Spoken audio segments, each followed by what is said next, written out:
Tatlo. Laging tatlo. Iyon ang unang pumapasok sa isip ni Carmela tuwing umaga at ang huling bilang na tinitiyak niya bago ipikit ang mga mata sa gabi. 1, 2, 3. Liam, Lucas, Lyra. Ang tatlong tibok ng kanyang puso na nasa labas ng kanyang dibdib. Ngayong hapon, habang ang araw ay unti-unting kumakandong sa kanluran at nagpipinta ng kulay kahel sa kalangitan ng Batangas, muli niyang binilang ang mga ito. Mula sa maliit na reception desk ng Playa de Carmela, ang resort na ipinundar niya mula sa sariling pawis at luha, tanaw niya ang dalawa. Si Liam, ang panganay sa tatlo ng ilang minuto, ay seryosong nag-aayos ng kanyang mga laruang sasakyan sa ilalim ng isang puno ng niyog. Si Lucas naman, ang pinakatahimik, ay masayang naghuhukay sa buhanginan, abala sa paggawa ng isang munting kastilyo. 1, 2. Isang malamig na kaba ang biglang gumapang sa dibdib ni Mel. Nilibot niya ang kanyang paningin sa dalampasigan. Nasaan ang pangatlo? Nasaan si Lyra? Ma'am Mel, may tumatawag po sa telepono, taga Maynila raw po, sabi ng isa sa kanyang staff. Pero hindi na niya narinig ang sinabi nito. Ang tanging naririnig niya ay ang ugong ng mga alon na kanina lang ay parang musika sa kanyang pandinig, ngunit ngayon ay tila isang halimaw na nagbabanta. Binitiwan niya ang lahat ng kanyang ginagawa. Ang mga resibo, ang logbook, ang kanyang cellphone. Lahat ay nawalan ng halaga. Lyra! Ang sigaw niya ay halos hindi marinig laban sa hangin. Nagsimula siyang tumakbo, ang kanyang mga tsinelas ay lumulubog sa malambot na buhangin. Bawat hakbang ay parang ang bigat. Lyra, anak! At doon, sa dulo ng dalampasigan kung saan mas malakas ang hampas ng alon, nakita niya ang isang pamilyar na kulay. Ang pink na bestida ni Lyra. Ang kanyang maliit na katawan ay nasa tubig na, hanggang bewang, at pilit siyang hinihila paloob ng isang rumaragasang alon. Diyos ko! Isang sigaw na puno ng purong takot ang kumawala sa kanyang lalamunan. Ang buong mundo niya ay biglang nag-slow motion. Ang mga ngiti ng ibang bisita, ang tawanan, ang tunog ng gitara mula sa malayo, lahat ay naglaho. Ang natira lang ay ang imahe ng kanyang anak na unti-unting nilalamon ng dagat. Ang dagat na ito. Ang dagat na naging kanlungan niya sa loob ng 5 taon. Ang dagat na nagbigay sa kanya ng kapayapaan at ng panibagong simula. Ngayon, ang dagat ding ito ang kumukuha sa kaisa-isang bagay na hindi niya kayang mawala. Nang akmang susugod na siya sa tubig, isang anino ang dumaan sa kanyang gilid. Isang lalaki. Mabilis itong kumilos, walang pag-aalinlangan at sumuong sa mga alon. Malalaki ang mga hakbang nito, malakas ang bawat pagkampay ng mga braso. Pinanood ni Mel na may nanalaking mga mata at naninikip na dibdib habang inabot ng lalaki ang kanyang anak. Inangat nito si Lyra mula sa tubig at niyakap ng mahigpit, ang likod nito ang sumasalo sa malalakas na hampas ng alon. Nakahinga ng maluwag si Mel. Ang hangin na kanina ay tila ninakaw sa kanyang mga baga ay bumalik, kasabay ng mga luhang nagsimulang mamuo sa kanyang mga mata. Nanginginig ang kanyang mga tuhod habang papalapit ang lalaki. Karga-karga ang kanyang umiiyak na anak. Lyra! Anak ko, isinalubong niya ang mga ito. Agad niyang kinuha si Lyra mula sa mga braso ng lalaki at niyakap ng sobrang higpit. Amoy alat ang kanyang buhok, nanginginig ang munting katawan sa takot. Okay ka lang, anak? Okay ka lang? Nandito na si Mommy. Nang masiguro niyang ligtas at buo ang kanyang anak, saka lang niya binalingan ang estrangherong nagligtas dito. Aabutan sana niya ito ng tuwalya, magpapasalamat ng paulit-ulit. Maraming salamat, sir. Hindi ko alam kung anong gagawin ko kung Natigil siya sa pagsasalita. Ang lalaki ay tumayo ng tuwid at hinawi ang basang buhok na tumatakip sa kanyang mukha. At sa sandaling iyon, ang relief na naramdaman ni Mel ay napalitan ng isang klase ng takot na mas malalim, mas matalim. Ang mga pamilyar na matang iyon. Ang matangos na ilong. Ang hugis ng panga na minsan niyang hinaplos sa kanyang mga panaginip. 5 taon na ang lumipas, nagkaroon ng ilang guhit sa gilid ng kanyang mga mata, ngunit hindi siya maaaring magkamali. Ang lalaking nagmula sa mga alon ay ang lalaking matagal na niyang tinakbuhan. Joshua, halos pabulong niyang sabi, ang pangalan nito ay parang lason sa kanyang dila. Ang mundo ni Mel ay gumuho sa pangalawang pagkakataon sa loob lamang ng ilang minuto. Tumayo si Joshua sa kanyang harapan, basang-basa, ang dibdib ay umaangat at bumababa. Ang tingin nito ay nakapako sa kanya, isang tingin na puno ng mga tanong, ng sakit, at ng isang bagay na hindi niya mabasa. Mel, sabi nito, ang boses ay mas malalim kaysa sa huli niyang natatandaan, magaspang dahil sa alat ng dagat. Carmela. Hindi siya makagalaw. Ang lalaking dahilan kung bakit siya napadpad sa lugar na ito, ang lalaking iniwan niya sa Canada, ang lalaking hindi nakakaalam ng sikreto na ngayon ay karga-karga niya, ay nandito. Nakatayo sa buhanginan ng kanyang Playa de Carmela. Anong ginagawa mo dito? Iyon ang tanging salitang lumabas sa kanyang bibig, malamig at walang emosyon, isang pader na agad niyang itinayo sa kanilang pagitan. Nagbabakasyon, simpleng sagot ni Joshua, pero ang mga mata nito ay hindi umaalis sa kanya, at pagkatapos ay bumaba sa mga batang ngayon ay papalapit na. Sina Liam at Lucas, na nakita ang lahat, ay takot na tumakbo palapit sa kanya at nagtago sa kanyang likuran. 1, 2, 3. Kumpleto na sila. At lahat sila ay nasa harapan ni Joshua. Tila napansin ni Joshua ang dalawa pang bata. Ang pagtataka sa kanyang mukha ay napalitan ng kalituhan. Tinitigan niya si Liam. Pagkatapos ay si Lucas. Nanlaki ang kanyang mga mata ng bahagya, at si Mel ay nakaramdam ng isang matinding kaba. Nakita niya ang pagkalkula sa isip ni Joshua, ang pagtatagni-tagni sa mga piraso ng palaisipan. Sino sila, Mel? Tanong ni Joshua, ang boses ay mahina na. Mga anak mo. Hinawakan ni Mel ng mahigpit ang kanyang mga anak. Wala kang pakialam. Melanie. Umalis ka na, Joshua, putol niya sa anumang sasabihin nito. Salamat sa pagligtas sa anak ko. Pero pwede ka nang umalis? Tinalikuran niya ito, hila-hila ang tatlong bata palayo. Bawat hakbang ay isang pagpipigil na huwag lumingon. Bawat hakbang ay isang panalangin na sana ay umalis na ito, na sana ay isa lang itong masamang panaginip. Pero narinig niya ang mga yapak nito sa buhanginan, sumusunod sa kanya. Mel, sandali, sabi ni Joshua, humaharang sa kanyang daraanan. 5 taon, Mel. 5 taon tayong hindi nagkita. Hindi mo man lang ba ako kakausapin ng maayos? Wala na tayong dapat pag-usapan, mariin niyang sagot, hindi tumitingin sa mga mata nito. Nakatuon ang kanyang atensyon sa kanyang mga anak. Tumingin si Joshua sa mga bata, na ngayon ay sumisilip mula sa likod ng mga binti ni Mel. Ang kanyang tingin ay lumambot, lalo na nang mapadako ito kay Lucas, na may kaparehong seryosong ekspresyon na madalas niyang makita sa salamin. Isang matagal na katahimikan ang namagitan sa kanila, tanging ang tunog lang ng mga alon ang maririnig. Pagkatapos, sa isang boses na halos isang bulong, nagtanong si Joshua. Isang tanong na sumaksak sa puso ni Mel at nagbanta na gibain ang lahat ng kanyang itinayo sa loob ng 5 taon. Sigurado ka, Mel? Tanong nito, ang mga mata ay nakatitig ng diretsyo sa kanya, tila nakikita ang kaluluwa niya. Kamukhang-kamukha ko si Lucas. Naiwan si Joshua na nakatayo sa buhanginan, basang-basa pa rin ang tubig alat, habang tinatanaw si Mel na papalayo kasama ang 3 bata. Ang huling mga salita nito, kamukhang-kamukha ko si Lucas, ay nanatiling nakabitin sa hangin, isang tanong na sinagot ng bigla ang pagtalikod ni Mel. Isang pamilyar na kirot ang kumurot sa kanyang dibdib. Ang pader na iyon. Iyon ang pader na itinayo ni Mel sa pagitan nila noong mga huling buwan nila sa Canada. Isang pader na gawa sa sama ng loob at mga hindi nasabing salita. Akala niya, sa paglipas ng 5 taon, kahit paano ay gumuho na ito. Ngunit mali siya.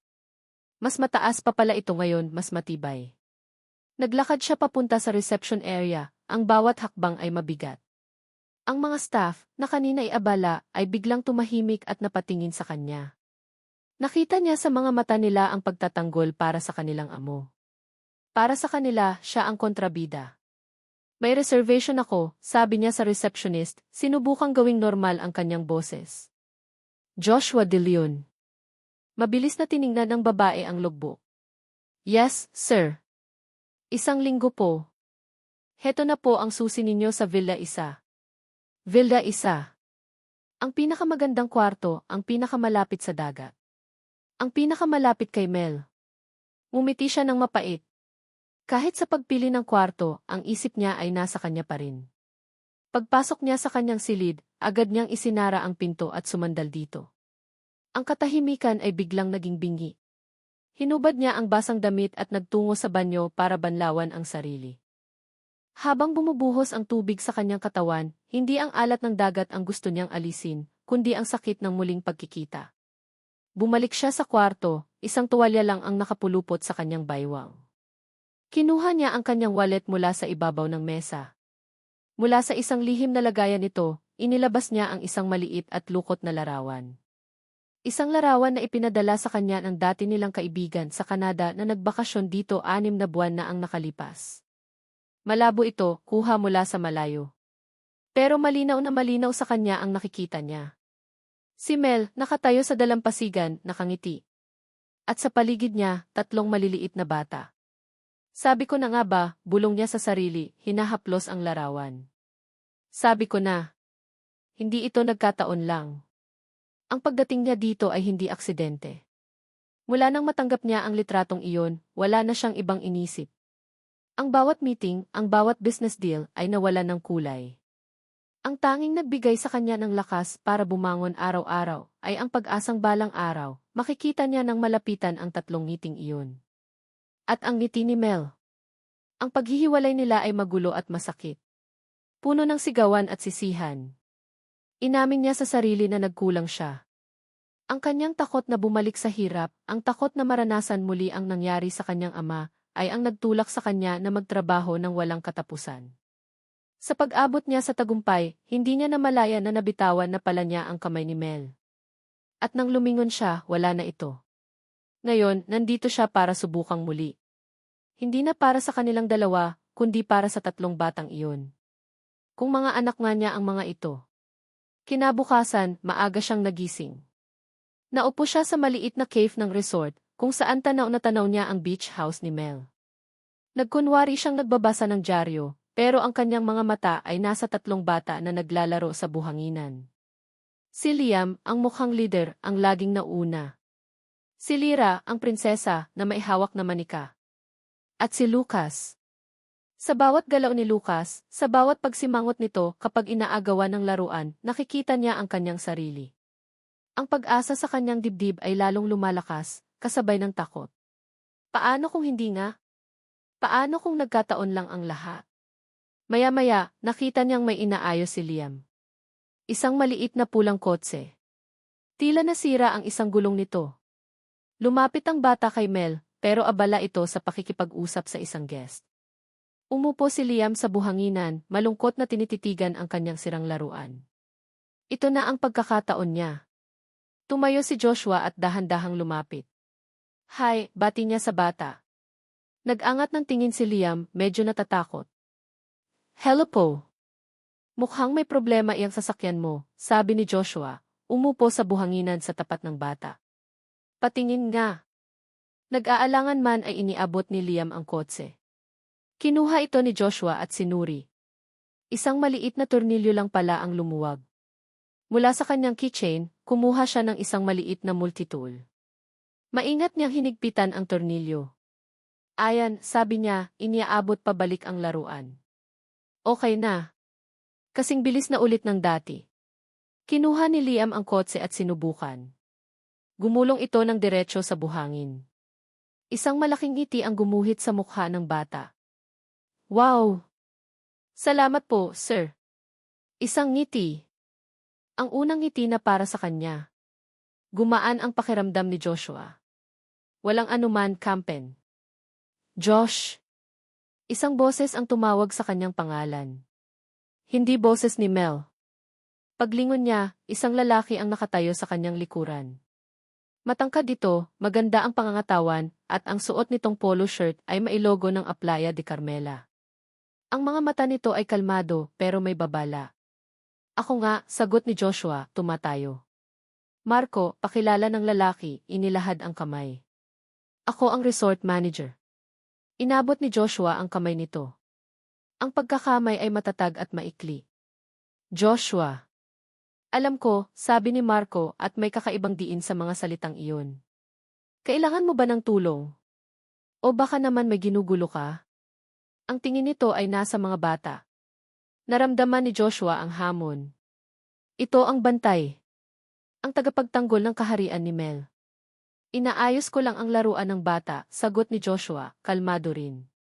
Hindi laruan ang kailangan nila, sir, sabi ni Marco sa isang mahinang boses na sila lang ang nakakarinig. Kailangan nila ng kapayapaan.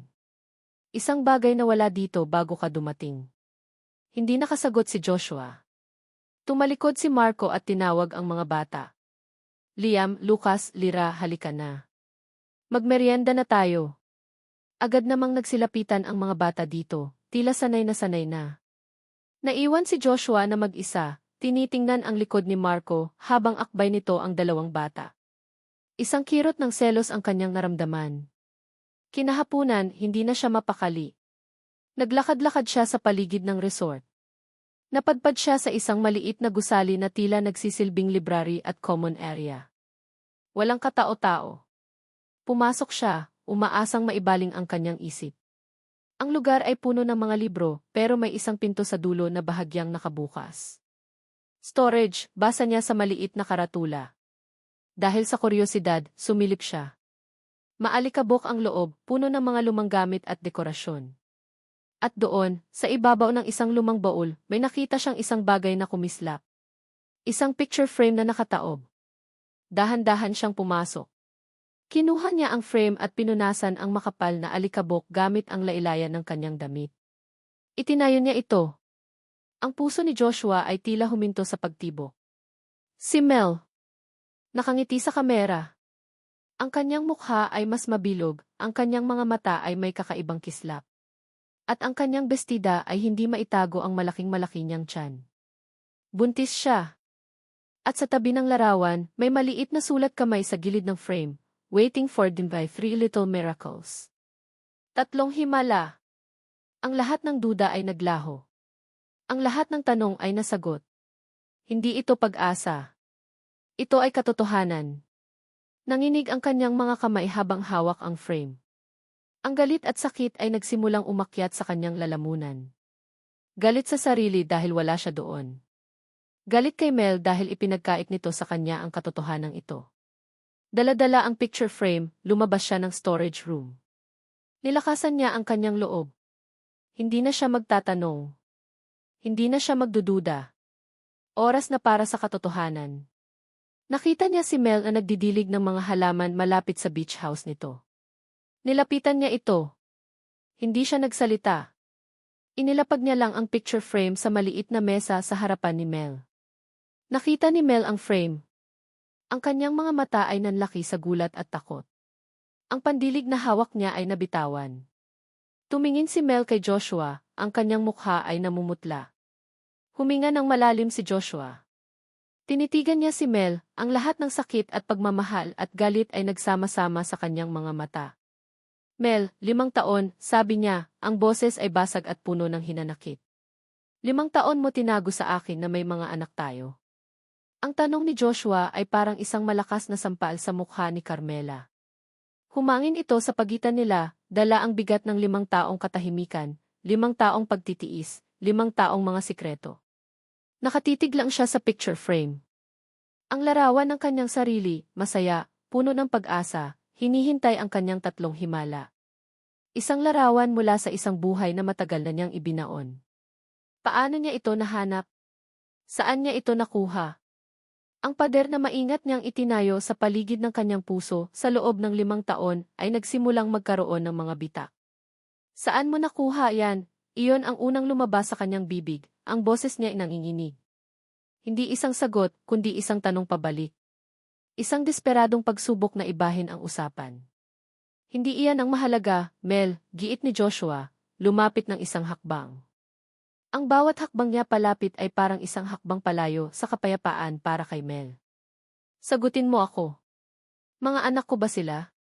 Tinaas ni Mel ang kanyang tingin mula sa larawan patungo sa mukha ni Joshua. Nakita niya ang sakit sa mga mata nito, ang galit, ang pagkalito. At sa isang iglap, ang lahat ng sakit at galit na kinimkim niya sa loob ng napakaraming taon ay sumabog. Ang pader ay hindi lang nagkabitak, tuluyan itong gumuho. Mga anak mo, tumawa siya, isang tawa na walang bahid ng saya. Isang tawa na puno ng pait. Joshua. Mga anak mo sila. Sila ang mga anak na hindi mo alam na nabuo dahil mas mahalaga sa iyo ang mga meeting mo. Sila ang mga anak na ipinagbuntis ko ng mag-isa habang ikaw ay abala sa pagpapayaman. Sila ang mga anak na isinilang ko sa isang ospital sa Canada na ako lang mag-isa dahil ang ama nila nasa isang business trip sa Hong Kong. Bawat salita ay isang bala. Bawat salita ay may kasamang laso ng nakaraan. Nakita niya ang pagkagulat sa mukha ni Joshua. Ang sakit na nakikita niya sa mga mata nito ay nagbigay sa kanya ng isang masakit na kasiyahan. Mabuti, sabi ng isang madilim na bahagi ng kanyang isip. Dapat lang na masaktan ka. Dapat maramdaman mo kahit isang katiting ng sakit na naramdaman ko. Nasaan ka, Joshua? Patuloy niya, ang mga luha ay nagsisimula ng mamuo sa kanyang mga mata, mga luhang matagal na niyang pinigilan. Nasaan ka noong gabi-gabi akong nagsusuka? Nasaan ka noong hirap na hirap akong maglakad dahil sa bigat ng tiyan ko? Nasaan ka noong halos mamatay ako sa panganganak dahil 3 sila? Nasaan ka noong kailangan ko ng isang kamay na hahawakan? Hindi makasagot si Joshua. Nakatayo lang siya roon, tila isang estatwa, tinatanggap ang bawat salitang ibinabato sa kanya. Isang malinaw na alaala ang bumalik kay Mel. Ang puting-puting kwarto ng ospital. Ang iyak ng 3 sanggol. Ang pagod na pagod niyang katawan. At ang nakakabinging katahimikan ng pag-iisa. Naalala niya kung paano niya niyakap ang 3 maliliit na bundle, umiiyak hindi lang dahil sa tuwa, kundi dahil sa matinding kalungkutan. Mag-isa siya. Palagi siyang mag-isa. Tinawagan kita, sabi niya, ang boses ay basag na. Paulit-ulit kitang tinawagan. Pero laging ang sekretary mo ang sumasagot. De Leon is in a meeting. De Leon cannot be disturbed. Hanggang sa sumuko na lang ako. Naintindihan ko na. Naintindihan ko kung ano ang lugar ko sa buhay mo. Naintindihan ko na wala akong lugar.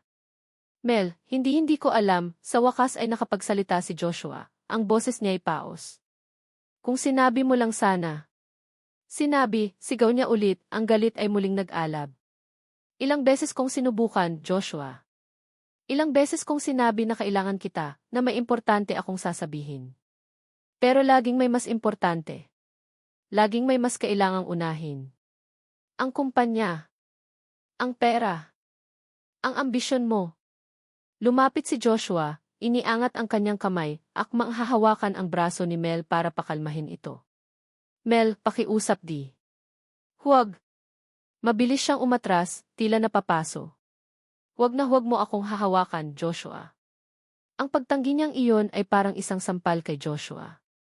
Ibinaba nito ang kanyang kamay, ang kanyang mga balikat ay bumagsak sa pagkatalo. Tumingin siya sa sahig, pagkatapos ay muling tumingin kay Mel, at sa pagkakataong iyon, nakita ni Mel ang isang bagay na hindi pa niya nakikita noon. Luha. Isang butil ng luha ang pumatak mula sa mata ni Joshua, sinundan pa ng isa. Ang lalaking kilala niyang matatag, ang lalaking hindi niya kailanman nakitang nagpakita ng kahinaan, ay umiiyak sa kanyang harapan. Patawarin mo ako, Mel, sabi nito, ang boses ay nanginginig. Patawad. Wala akong alam. Kung alam ko lang, iniwan ko na ang lahat. Iniwan ko na ang lahat para sa inyo. At sa isang iglap na hindi inaasahan ni Mel, dahan-dahang lumuhod si Joshua sa buhanginan sa kanyang harapan. Isang CEO. Isang milyonaryo. Nakaluhod. Patawad, ulit nito, ang kanyang mukha ay puno ng pagsisisi at sakit. Pakiusap, Mel. Bigyan mo ako ng pagkakataon. Isang pagkakataon lang para maging ama sa kanila. Hindi ko nahihilingin na patawarin mo ako bilang asawa. Pero bilang ama pakiusap, hayaan mo akong maging ama. Natahimik si Mel. Ang lahat ng galit sa kanyang dibdib ay biglang napalitan ng pagkalito. Hindi ito ang Joshua na kilala niya. Hindi ito ang inaasahan niyang reaksyon. Ang pagluhod nito, ang mga luha nito, lahat ay ginugulo ang script na binuo niya sa kanyang isip. At sa gitna ng kanilang drama, isang maliit na boses ang bumasag sa katahimikan. Mommy! Napalingon silang dalawa. Nakatayo sa may pinto ng beach house ang 3 bata. Si Lyra, hawak ang kanyang manika. Si Liam, nakakunot ang noo. At si Lucas, na nakatitig ng diretsyo sa nakaluhod na lalaki. Mommy, ulit ni Lucas, lumapit ng kaunti. Why is the sir crying? Ang tanong ng bata ay parang isang kutsilyong humiwa sa tensyonadong hangin. Napatingin si Joshua sa mga bata, ang kanyang mukha ay pinaghalong hiya at pananabik. Mabilis niyang pinunasan ang kanyang mga luha. Tumayo siya, inaayos ang kanyang sarili, ngunit huli na. Nakita na nila. Tumingin si Mel sa tatlong nag-aalalang mukha ng kanyang mga anak. Pagkatapos ay tumingin siya kay Joshua, na ngayon ay nakatayo na, ang mga mata ay puno ng pakiusap. Ang puso niya ay nahahati. Ang isang bahagi ay gustong-gusto pa ring isigaw ang lahat ng sakit. Ngunit ang kabilang bahagi, ang pagiging ina niya, ay nakikita ang isang ama na nagsusumamo para sa kanyang mga anak. Huminga siya ng malalim, pinapakalma ang kanyang sarili. Ang galit ay napalitan ng isang malamig at matigas na desisyon. Tumingin siya ng diretso sa mga mata ni Joshua. Ang init ng kanilang pagtatalo kanina ay wala na, napalitan ng isang nagielong determinasyon. Maaari mo silang makilala bilang ama nila, sabi niya, ang bawat salita ay maingat at may bigat. Pero hinding-hindi mo na ako makukuha ulit, Joshua. Tapos na tayo. Tapos na tayo. Ang mga salitang iyon ni Mel ay tumatak sa isip ni Joshua, mas malinaw pa kaysa sa alingaw ng mga alon. Para iyong isang pinal na hatol. Isang pinto na isinara at nilagyan ng kandado. Ngunit sa likod ng saradong pinto na iyon, may isang bintana na bahagyang binuksan ni Mel. Maaari mo silang makilala bilang ama nila. Iyon ang tanging pinanghawakan ni Joshua. Ang nag-iisang sinag ng liwanag sa madilim na sitwasyon. Iyon ang naging misyon niya simula ng sumunod na araw. Determinado siyang bawiin ang 5 taon na nawala. At gagawin niya iyon sa paraang alam niya, sa paraang naging pundasyon ng kanyang buhay, ang paggamit ng pera. Para sa kanya, ang pera ay hindi lang papel. Ito ay kapangyarihan, solusyon, at isang paraan para maipakita ang pagmamahal. Iyon ang kanyang pagkakamali noon, pero iyon pa rin ang tanging sandata na alam niyang gamitin. Kinaumagahan, isang delivery van ang huminto sa harap ng Playa de Carmela. Si Joshua mismo ang sumalubong dito. Sunod-sunod na ibinaba ng mga delivery men ang malalaking kahon. Mga kahon na naglalaman ng lahat ng laruan na mahahanap sa isang mamahaling toy store sa Maynila. Isang dambuhalang racetrack para kay Liam. Isang life-size na dollhouse para kay Lyra. At isang set ng building blocks na mas malaki pa kaysa sa bata para kay Lucas. Ipinwesto niya ang lahat ng iyon sa isang kabana malapit sa beach house ni Mel na para bang isang sorpresang handog. Nang lumabas ang 3 bata para maglaro, natigilan ang mga ito. Ang kanilang mga mata ay nanlaki, puno ng pagkamangha. Wow, sabay-sabay nilang sabi. Lumapit si Joshua, may isang ngiti ng tagumpay sa kanyang mga labi. Para sa inyo iyan, sabi niya. Lahat iyan. Nagsimula ang kasiyahan. Si Liam ay agad na nag-assemble ng racetrack. Si Lyra ay pumasok sa kanyang dollhouse. At si Lucas ay nagsimulang magpatong-patong ng mga higanting bloke. Pinanood sila ni Joshua, ang puso niya ay puno ng isang klase ng pagmamalaki. Ito, sabi niya sa sarili. Ganito ang dapat. Ito ang kaya kong ibigay. Ang lahat ng hindi nila nakuha noon. Ngunit ang tagumpay niya ay panandalian lamang. Pagkatapos ng halos 10 minuto, nakita niyang iniwan ni Liam ang racetrack at kinuha ang kanyang lumang pulang kotse, ang kotse na inayos ni Joshua kahapon, at nagsimulang maglaro sa buhanginan. Si Lyra naman ay lumabas ng dollhouse at pinulot ang mga kabibe sa dalampasigan. At si Lucas, pagkatapos maitayo ang isang maliit na tour, ay iniwan ito at lumapit kay Marco, na nooy nag-aayos ng isang net ng volleyball. Nawala ang ngiti sa mukha ni Joshua. Ang mamahaling mga laruan ay nakatiwangwang, tila mga monumento ng kanyang kabiguan. Lumapit siya kay Lucas, na ngayon ay masayang nag-aabot ng mga pako kay Marco. Lucas, ayaw mo ba doon sa mga laruan mo? Tanong ni Joshua, dala ang isang high-tech na tablet. Tingnan mo, may bago akong games dito para sa'yo. Tumingin lang sa kanya si Lucas. Mas gusto ko po dito. Tinutulungan ko si Tito Marco. Tito Marco, ulit ni Joshua, isang maliit na kirot ng selos ang kanyang naramdaman. Sabi ni Marco, hindi man lang tumitingin kay Joshua. Tinutulungan ako ng mga bata dito. Mas masaya kasi ang gumawa ng isang bagay kaysa paglaruan ang isang bagay na gawa na. Ang mga salitang iyon ay direktang tumama kay Joshua. Isang banayad na sampal, pero mas masakit kaysa sa isang sigaw. Tumingin siya sa mga laruang binili niya. Lahat ay handa na, perpekto, walang kulang. Ngunit walang kaluluwa. Huminga siya ng malalim at lumapit kay Liam. Bakit hindi mo na nilalaro yung racetrack? Kasi po, sabi ni Liam, hindi nag-aangat ng tingin mula sa buhangin. Mas masaya pong gumawa ng sarili kong kalsada dito. Iginuhit ng bata ang isang mahabang linya sa buhanginan para sa kanyang maliit na kotse. Napahiya si Joshua. Naglakad siya palayo, naupo sa isang bench, at pinanood ang eksena. Ang kanyang mga anak, masayang-masaya sa mga simpleng bagay. Isang lumang kotse, mga kabibe, at ang pagkakataong makatulong. At si Marco, na parang isang natural na bahagi ng kanilang mundo, nakikipagtawanan sa kanila. Doon niya naintindihan. Hindi laruan ang hinahanap nila. Hindi ang mga bagay na kayang bilhin ng pera. Ang hinahanap nila ay panahon. Atensyon. Isang taong upo sa buhanginan kasama nila. Kinagabihan, habang nakaupo siya sa veranda ng kanyang villa, narinig niya ang boses ni Marco. Nakita niya itong papalapit sa beach house ni Mel. May dala itong 3 maliliit na paper bag, tinawag nito ang mga bata. Mula sa mga paper bag, inilabas nito ang 3 piraso ng puto bumbong. Wow! Puto bumbong, sigaw ni Lyra. Nagtawanan sila habang kumakain. Isang simpleng eksena, ngunit para kay Joshua, para iyong isang kutsilyong isinasaksak sa kanyang puso. Ang halaga ng puto bumbong ay halos wala kumpara sa libo-libong pisong ginastos niya sa mga laruan. Pero ang ngiti sa mukha ng kanyang mga anak habang kumakain nito iyon ay hindi mabibili. Isang matinding frustration ang bumalot sa kanya. Kung hindi pera ang sagot, ano? Paano siya lalapit sa kanila? Paano niya ipapakita na mahalaga sila? Kinabukasan, sinubukan niya ang isang bagong stratehiya. Hindi na siya nagdala ng mga regalo. Sa halip, lumapit siya sa mga bata habang naglalaro ang mga ito sa dalampasigan. Hindi siya nagsalita. Umupo lang siya sa di kalayuan, pinapanood sila. Maya-maya, si Lucas, na gumagawa ng sandcastle, ay tila nahihirapan. Ang isang tor ay laging gumuguho. Pagkatapos ng ilang subok, napasimangot ang bata at sinipa ang buhangin. Tumayo si Joshua at lumapit. Kailangan mo ng mas basang buhangin, sabi niya sa mahinang boses. Tumingin sa kanya si Lucas, may pagdududa.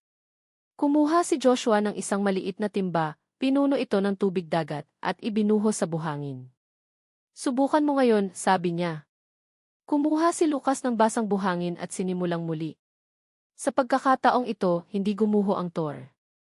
Nag-angat ng tingin ang bata kay Joshua, at sa unang pagkakataon, isang tunay na ngiti ang ibinigay nito sa kanya. Isang ngiti na hindi dahil sa laruan, kundi dahil sa tulong. Nanatili si Joshua roon. Tinulungan niya si Liam na humanap ng mga magagandang bato para sa garahe ng kotse nito. Tinulungan niya si Lyra na ayusin ang mga kabibe sa paligid ng sandcastle. Hindi siya nagsalita ng marami. Nakikinig lang siya sa kanilang mga kwento tungkol sa mga isda, sa mga alimango, sa kanilang mga pangarap. Mula sa bintana ng kanyang kusina, nakita ni Mel ang lahat. Nakasandal siya sa lababo, hawak ang isang baso ng tubig, pero hindi umiinom.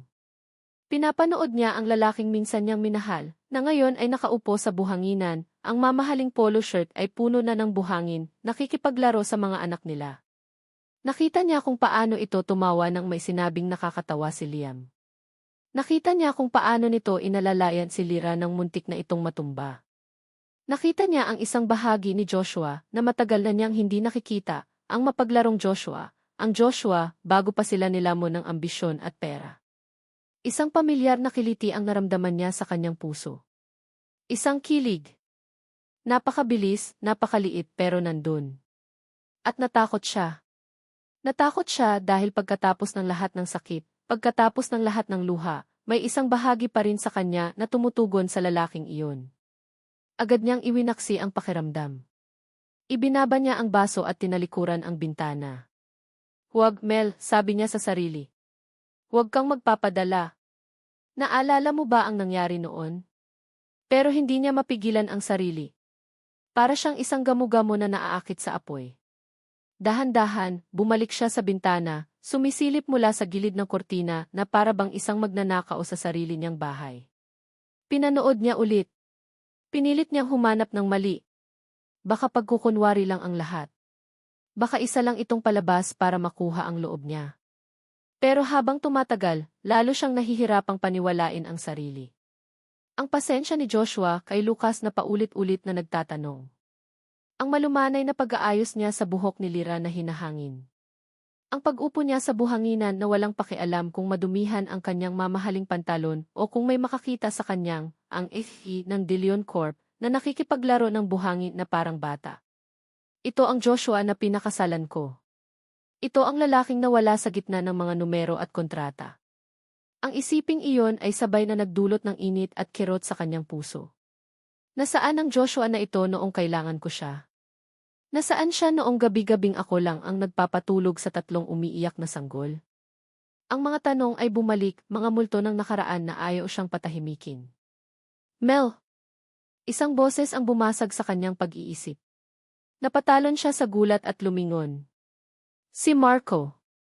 Nakatayo ito sa likuran niya, may daladalang folder. Ang mga mata nito ay sumunod sa tinitingnan niya kanina sa labas ng bintana. Nakita ni Marco ang eksena sa dalampasigan. Ang ngiti sa mukha nito ay bahagyang nawala, napalitan ng isang seryosong ekspresyon. Mukhang nagkakasayahan sila. Sagot ni Mel, umiiwas ng tingin, tila na huling gumagawa ng masama. Mukha nga. Lumapit si Marco sa tabi niya, tinitingnan din ang nasa labas. Gusto mo bang sabihan ko siyang lumayo? Ang usapan ninyo ay makilala lang niya ang mga bata, hindi ang maging parte ng araw-araw nilang buhay. May pag-aalala sa boses ni Marco, pero mayroon ding bahid ng pag-aari. Isang alok na protektahan siya. Ito ang ligtas na pagpipilian. Ito ang tamang gawin. Pero bakit tila may kung anong pumipigil sa dila niya? Nagbukas ang bibig ni Mel para sumang-ayon, pero walang salitang lumabas. Sa halip, ang nasabi niya ay hindi. Hayaan mo na muna sila. Mukhang-mukhang masaya naman ang mga bata. Ang sarili niyang mga salita ay gumulat sa kanya. Tumingin sa kanya si Marco, may pagtataka. Bago pa man ito makapagsalita, isang sigaw mula sa labas ang kumuha ng kanilang atensyon. Mommy! Tingnan mo! Si Lyra iyon, iwinawagayway ang isang perpektong hugis na kabibe na natagpuan nito. Otomatikong napangiti si Mel. At sa pag-angat ng kanyang tingin, mula sa dalampasigan, nag-angat din ang tingin si Joshua. Tila narinig nito ang sigaw ng anak nila, o marahil ay naramdaman lang niyang may nakatingin. At sa sandaling iyon, nagtama ang kanilang mga mata. Sa pagitan ng layo at ng salamin ng bintana, tila huminto ang mundo. Ang tunog ng mga alon, ang tawanan ng mga bata, ang presensya ni Marco sa kanyang tabi, lahat ay naglaho. Ang natira na lang ay ang koneksyon sa pagitan nilang dalawa. Isang tingin na puno ng 5 taon ng distansya, puno ng mga hindi nasabi, at puno ng isang tanong na pareho nilang hindi alam kung paano sasagutin. Ano na ngayon?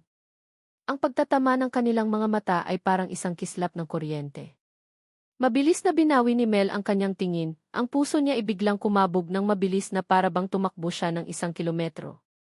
Tinalikuran niya ang bintana at hinarap si Marco, pilit nang umingiti. Pasensya ka na, ano ulit yung sinasabi mo? Tanong niya, sinusubukang ibalik ang sarili sa kasalukuyan, sa ligtas na mundong kinabibilangan ni Marco. Ngunit ang isip niya ay naiwan sa labas, kasama ni Joshua. Ang mga sumunod na araw ay naging isang uri ng pagpapahirap para kay Mel. Ang kanyang puso at isip ay naging isang battlefield. Sa isang panig, naroon ang nakaraan, ang sakit, ang pag-iisa, ang mga binitawang pangako. Sa kabilang panig, naroon ang kasalukuyan, isang Joshua na tila iba na, isang amang nagsisikap, isang anino ng lalaking minsan niyang minahal ng buong buo. Isang hapon, habang naglalakad siya pabalik mula sa pag-ikot sa resort, napadaan siya sa Villa 1, ang villa na tinutuluyan ni Joshua. Bahagyang nakabukas ang pinto nito patungo sa veranda, at narinig niya ang boses ni Joshua. May kausap ito sa cellphone. Hindi niya sinasadyang makinig, pero ang tono ng boses nito ay seryoso at pilit niyang narinig ang ilang salita. I said no, Richard, mariing sabi ni Joshua. Hindi ako makakapunta sa board meeting. Alam kong milyon-milyon ang nakataya. Hindi. May mas importante akong kailangang asikasuhin dito. Narinig ni Mel ang mahinang boses mula sa kabilang linya, tila nagpipilit. Pamilya ko, sagot ni Joshua, at sa salitang iyon, humina ang kanyang boses, nawala ang tigas ng isang tsihi, at napalitan ng isang bagay na mas malambot, mas totoo. My family needs me more. I-cancel mo lahat ng appointments ko. I'll call you when I'm ready. Ibinaba ni Joshua ang tawag. Nanatiling nakatayo si Mel sa kanyang kinatatayuan, nakatago sa gilid ng mga halaman. Ang puso niya ay parang pinipiga. Milyon-milyon. Board meeting. Mga salitang naging dahilan ng kanilang paghihiwalay noon. Ngayon, tinatanggihan niya ang mga ito. Para sa kanila, ang maliit na kilig na naramdaman niya noong isang araw ay tila isang maliit na usbong na unti-unting dinidiligan. Kinabukasan, lalo pang ginulo ni Joshua ang kanyang isipan. May isang sirang swing set sa palaruan ng mga bata. Matagal na iyong sira, luma na at kinakalawang. Lagi niyang sinasabi sa sarili na ipapaayos niya ito, pero laging nauuna ang ibang mga gastusin at gawain sa resort. Ngunit nang umagang iyon, narinig niya ang tunog ng martilyo. Pagtingin niya, nakita niya si Joshua. Tinanggal nito ang kanyang mamahaling relo at itinuon ang sarili sa pag-aayos ng swing. Naghanap ito ng mga bagong tabla, nilinis ang mga kalawang at pininturahan ito ng kulay asul. Maghapon itong nagtrabaho sa ilalim ng araw. Nang matapos ito, ang luma at sirang swing set ay mukhang bago. Nakita ni Mel kung paano tumakbo ang kanyang mga anak dito, tuwang-tuwa. Isang simpleng bagay. Isang bagay na hindi niya nagawa. Pero ginawa ni Joshua. Ang mga maliliit na bagay na iyon ay parang mga batong unti-unting gumigiba sa pader na itinayo niya. Isang gabi, pagkatapos niyang patulugin ang mga bata, lumabas siya sa veranda ng kanyang beach house para magpahangin. Nagulat siya nang makita si Joshua na nakaupo sa buhanginan, nakatingin sa karagatan. Parang may sariling isip ang kanyang mga paa. Dahan-dahan siyang bumaba at naupo sa isang upuang kahoy, ilang metro ang layo mula kay Joshua. Sa loob ng ilang minuto, wala ni isa sa kanila ang nagsalita. Naaalala mo ba, basag ni Joshua sa katahimikan, noong unang beses tayong nag-date? Dinala kita sa isang mamahaling restaurant. Napangiti ng bahagya si Mel. At natapunan mo ng red wine ang puti kong bestida. Bahagyang tumawa si Joshua. Nga. Sobrang kaba ko kasi noon. Dapat lang, biro ni Mel, at sa unang pagkakataon sa loob ng 5 taon, naging magaan ang pakiramdam nila sa isa't isa. Pero nilibre mo ako ng ice cream pagkatapos, kaya pinatawad na kita. Ang pag-uusap na iyon ay mapanganib. Unti-unti nitong ibinabalik ang intimasya sa pagitan nila. At sa gitna ng kanilang pagbabalik-tanaw, hindi nila namalaya na may isa pang taong nakamasid mula sa malayo. Si Marco. Nakita niya ang paraan ng pagtingin ni Mel kay Joshua, isang ngiti na hindi pa niya kailanman nakita na ibinigay sa kanya. Isang kirot ang dumaan sa kanyang dibdib. Alam niyang kung hindi siya kikilos ngayon, maaaring huli na ang lahat. Kinabukasan, naramdaman ni Marco na kailangan na niyang gawin ang matagal na niyang pinaplano. Inanyayahan niya si Mel na mag-dinner sa isang maliit at tahimik na restaurant sa bayan. Pumayag si Mel, naisip niyang kailangan niya ng isang paalala kung ano ang tiligtas at stable. Ang gabi ay perpekto. Ang pagkain ay masarap, ang lugar ay tahimik. Si Marco, gaya ng dati, ay maalaga at maginoo. Ikinuwento niya ang kanyang mga plano para sa resort, mga planong laging kasama si Mel. Mel, sabi ni Marco sa gitna ng kanilang hapunan, ang boses ay seryoso. Alam kong magulo ang lahat ngayon dahil sa pagdating niya. Pero gusto kong malaman mo na nandito lang ako. Matagal na akong nandito. Tumingin lang si Mel, hindi alam ang sasabihin. Alam ko kung gaano ka katatag, Mel, patuloy ni Marco. Binuo mo ang lahat ng ito ng mag-isa. Pero hindi mo kailangang laging mag-isa. Minsan, okay lang na may kasama. Okay lang na may kahati sa mga problema. Kinuha ni Marco ang kamay ni Mel na nakapatong sa mesa.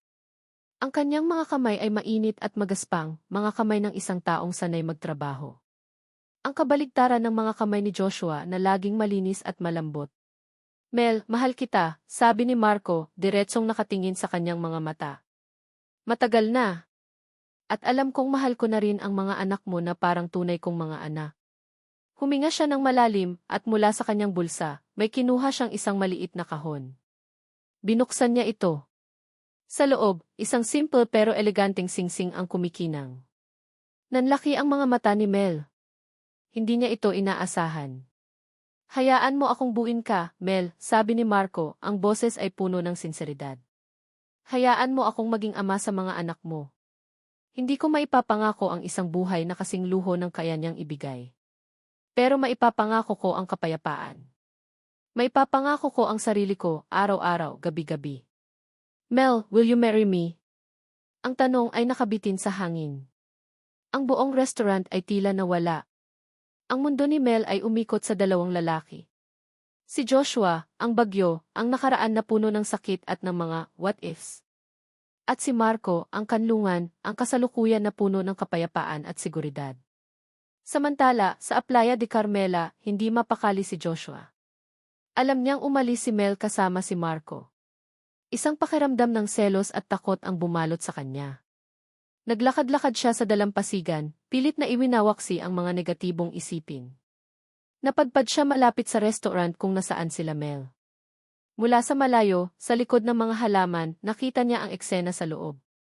Nakita niya si Marco na hawak ang kamay ni Mel. Nakita niya ang maliit na kahon. At kahit hindi niya marinig, alam na alam niya kung ano ang nangyayari. Isang matinding kirot ang tumago sa kanyang puso, mas masakit pa kaysa sa anumang business deal na nawala sa kanya. Ang babaeng mahal niya, ang ina ng kanyang mga anak, ay inaalok ng isang buhay na hindi niya maibigay noon. At ngayon, baka huli na ang lahat para sa kanya. Nanatili siyang nakatayo roon, nakatago sa dilim, isang anino na pinapanood ang kanyang mundo na posibleng gumuho sa harap mismo ng kanyang mga mata. Ang tanong ni Marco ay parang isang angkla na humihila sa kanya pababa, pabalik sa realidad. Tumingin si Joshua kay Mel, ang kanyang mga mata ay puno ng pag-asa at takot. Ang singsing sa loob ng kahon ay kumikinang sa ilalim ng ilaw ng kandila, isang maliit na bituin na nangangako ng isang tahimik na kalangitan. Pero para kay Joshua, na nakatayo sa dilim sa labas ng restaurant, ang singsing na iyon ay parang isang punyal na dahan-dahang itinararak sa kanyang puso. Bawat segundo na hindi sumasagot si Mel ay isang dagdag na pagpilipit ng punyal. Nakita niya ang pagkalito sa mukha ni Mel, ang gyera sa loob ng mga mata nito. Gusto niyang sumigaw, tumakbo papasok at sabihing, huwag. Ako ang piliin mo. Pero anong karapatan niya? Ipinamigay na niya ang karapatang iyon 5 taon na ang nakalipas. Kaya tumalikod siya. Naglakad siya palayo, ang bawat hakbang ay mas mabigat kaysa sa nauna. Hindi niya kayang panoorin ang hatol sa kanya. Naglakad siya sa dalampasigan pabalik sa resort, ang tunog ng mga alon ay tila nangungutya sa kanyang kabiguan. Pagdating niya sa kanyang villa, isang pakiramdam ng desperasyon ang bumalot sa kanya. Hindi na pwede ito. Hindi na siya pwedeng manahimik. Kailangan nang malaman ni Mel ang lahat. Hindi lang ang tungkol sa kanyang pagsisisi, kundi ang buong katotohanan. Ang dahilan kung bakit siya nawala, ang dahilan kung bakit siya nagbago, at ang dahilan kung bakit siya bumalik. Kinabukasan, hinintay niya si Mel. Nagpasya siyang sa araw na iyon, sasabihin niya ang lahat. Ang tungkol sa pagkalugi ng kanyang ama, ang takot niya sa kahirapan, ang pagbagsak ng kanyang sariling kumpanya sa Canada, at ang katotohanang matagal na niyang alam ang tungkol sa mga bata, pero hindi siya makauwi dahil kailangan niyang ayusin ang lahat. Kailangan nitong malaman na ang pagbabalik niya ay hindi isang biglaang kapritso, kundi isang pinagplanuhang pagtubos. Nakita niya si Mel na naglalakad sa hardin, mag-isa. Ito na ang pagkakataon niya. Huminga siya ng malalim at nagsimulang maglakad palapit dito. Mel, tawag niya. Lumingon si Mel at nang makita siya, isang anino ng pag-iwas ang dumaan sa mukha nito. Malinaw na hindi pa rin ito alam kung paano siya haharapin pagkatapos ng proposal ni Marco. Joshua, kung tungkol kagabi. Hindi, putol niya. May mas importante akong kailangang sabihin sa'yo. Isang bagay na dapat noon ko pa sinabi. Ngunit bago pa man niya masimulan ang kanyang pagkukumpisal, isang bagong dating ang biglang sumulpot sa kanilang harapan. Isang babae. Matangkad, balingkinitan, nakasuot ng isang mamahaling puting bestida na tila hindi nababagay sa buhanginan ng resort. Ang kanyang buhok ay perpektong nakaayos, Ang kanyang mukha ay may mamahaling pampaganda, at ang kanyang mga mata ay matalim na parang isang agila. Well, sabi ng babae, ang boses ay matamis ngunit may bahid ng lason. So this is the famous Playa de Carmela. Ang paraiso kung saan nagtatago ang aking taksil na business partner. Nanigas si Joshua sa kanyang kinatatayuan. Ang dugo sa kanyang katawan ay tila nagyelo. Kilala niya ang boses na iyon. Kilala niya ang babaeng iyon. Eliza, nasabi na lang niya, ang pangalan ay parang sumpa.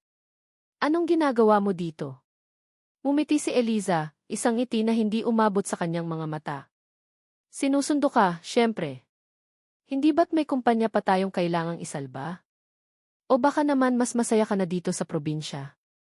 Tumingin si Eliza kay Mel mula ulo hanggang paa, tinitimbang ito, hinuhusgahan.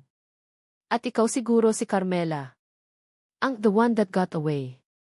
I've heard so much about you. Nalilito si Mel. Tumingin siya mula kay Joshua patungo kay Eliza. Sino ka? Eliza Madrigal, pakilala nito, inilahad ang kamay na puno ng mga diamanteng singsing. Business partner. At matagal na kaibigan ni Josh. May diin sa salitang kaibigan ang nagpapahiwatig ng higit pa. Hindi inabot ni Mel ang kamay nito. Naramdaman niya ang tensyon sa hangin. Naramdaman niyang may mali. Eliza, umalis ka na, mariing sabi ni Joshua, humakbang para harangan si Eliza mula kay Mel.